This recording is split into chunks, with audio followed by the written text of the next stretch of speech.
हमने पिछले वीडियो में देखा था बिंबिसार के बारे में। तो उसी के बारे में, उसकी नीति के बारे में देखते हैं। यह कौशल के इक्ष्वाकु वंशीय जो महाकौशल थे उनकी पुत्री और जो प्रसन्नजीत थे उनकी बहन कौशल देवी से विवाह करता है और दहेज स्वरूप में काशी ग्राम ले लेता है। वैसे ही वैशाली के लिच्छवी राजा चेटक की पुत्री चेल्लना से विवाह करता है, जिसको छलना भी बोला जाता है। और मध्य प्रदेश पंजाब की राजकुमारी क्षेमा से विवाह करता है, मत्स्य। तो समकालीन अवंती शासक प्रदोत से इनकी आजीवन मित्रता रहती है। तो इनकी यह नीति थी साम्राज्य विस्तार की। 3 जगह शादी की और तीनों जगह संपूर्ण अच्छे रिश्ते बनाकर अपने साम्राज्य विस्तार के लिए। चंपे जातक से यह जानकारी मिलती है कि अंग व मगध से संघर्ष इनका चलते रहता है।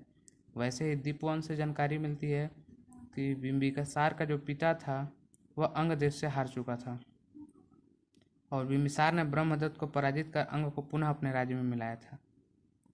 धर्म सहिष्णु शासक था यह, क्योंकि उल्लेख मिलता है कि कुदंत नामक खानबुक को इसने गांव व सौंदर्य को चंपानगर की आय को दे दिया था। ब्राह्मण थे इन लोग। महात्मा बुद्ध का अनुयायी और महावीर से भी यह प्रेरित था, क्योंकि महावीर से मिलने यह 3 रानियों के साथ अपने गया था। इसकी मृत्यु के संदर्भ में जैन ग्रंथ ने कहा है कि बिंबिसार ने कारागार में हत्या कर दी, और बौद्ध ग्रंथ कहते हैं कि अजातशत्रु ने कारागार में उसे भूख प्यास से मार दिया। और इसीलिए जो अगला शासक है इसका पुत्र अजातशत्रु, उसको पितृहंता भी कहा जाता है। तो चलिए देखते हैं अजातशत्रु के बारे में। 492 ईसा पूर्व से 462 ईसा पूर्व तक इसने शासन किया। इसने अपनी राजधानी राजगृह को बहुत सुदृढ़ किया और पाटलीग्राम, जिसको बाद में पाटलिपुत्र और पटना होता है, उसका निर्माण इसी ने किया था। कौशल से युद्ध की जानकारी जो है बौद्ध ग्रंथ से मिलती है। और जो कौशल में इसके मामा प्रसेनजीत, अर्थात इसकी जो मम्मी थी, माता थी, वह कौशला देवी, उनका भाई था प्रसेनजीत। उनसे युद्ध करता है और प्रसेनजीत जीत जाता है। बाद में प्रसेनजीत अपनी पुत्री से मंजिरा से विवाह कर अजातशत्रु को पुनः काशीग्राम दे देता है। अब बात करते हैं लिच्छुओं से युद्ध। तो जैन स्रोत कहते हैं कि जो छलना थी उनके पुत्र हल बेहल थे और उसके साथ सचैनक हाथी नाना चेटक की शरण में चले जाते हैं। इस कारण युद्ध होता है। बौद्ध स्रोत कहता है कि दोनों के मध्य जो गंगा नदी थी, गंगा के किनारे की रत्नों की खान के कारण युद्ध होता है। लेकिन यह युद्ध 16 वर्षों तक लगातार चलता है, यह जैन ग्रंथ कहता है। और इस युद्ध को जीतने के लिए लिच्छवी, जो कि गणराज्य था, संघ था, उसमें फूट डालने के लिए सुनीत और वसस्कार नामक मंत्री को ये फूट डालने हेतु भेजता है वहाँ पर। और इस युद्ध में जो जीतता है उसमें उसने 2 नए युद्ध अस्त्रों का प्रयोग करता है। एक का नाम रथ मुसल रहता है, जो रथ के समान चलते हुए शत्रुओं को काटते रहता है, शत्रुओं का संहार करते रहता है। और महाशिलाकंटक, जो शत्रु सेना पर बड़े बड़े पत्थर फेंकते हैं। इसका आप देख सकते हैं बाहुबली पिक्चर में, जो भल्लाल देव का रथ रहता है, उसके कारण महाशिलाकंटक, जिससे शिला फेंक कर बाहुबली जो है बाद में पर्दे में आग लगाते हैं, वो सीन से। और बिंबिसार के समय पहली बौद्ध संगति राजगृह में होती है, जिसको राजगृह भी बोलते हैं। अब जानकारी लेते हैं काशी, जिसकी राजधानी वाराणसी थी।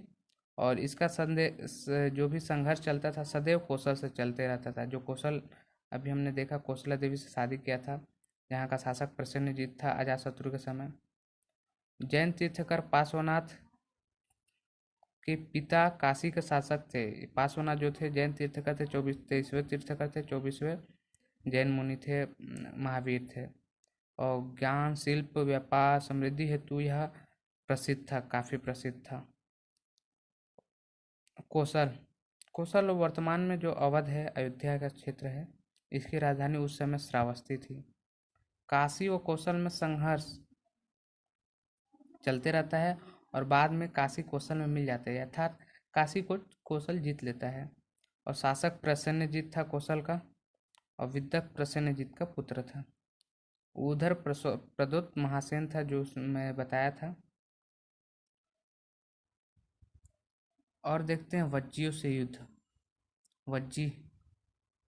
तो इसकी राजधानी वैशाली थी। रिडजेविस जो कहते हैं कि 8 राज्यों का संघ था और प्रमुख थे लिच्छवी, उसकी राजधानी वैशाली, विदेह की राजधानी मिथिला और गायत्री की राजधानी कुंडग्राम थी। अजातशत्रु ने इसे मगध में मिलाया था, जैसे कि देखा कि वज्जी संघ से जो युद्ध होता है। वर्तमान का जो देवरिया क्षेत्र है वो मल्ल महाजनपद के नाम से प्रसिद्ध था और यह संघीय प्रजातांत्रात्मक था। कुशीनारा व पावा 2 राजधानियाँ थी। कुशीनारा में इसके संबंध में जानकारी है कि कुशीनारा में बुद्ध व पावापुरी में महावीर जैन निर्वाण प्राप्त किया, अर्थात ने कैवल्य प्राप्त किए बोल सकते हैं। वैसे ही चेदी महाजनपद देखते हैं जो 7वां महाजनपद है कि वर्तमान का जो बुंदेलखंड क्षेत्र उसमें चेदी महाजनपद आता था। इसकी राजधानी शक्तिमती। जातक ग्रंथों व महाभारत में उल्लेख है इसका। शिशुपाल जो था चेदी वंश का ही शासक था जिसका वध श्री कृष्ण ने किया है, जो महाभारत में उल्लेख है।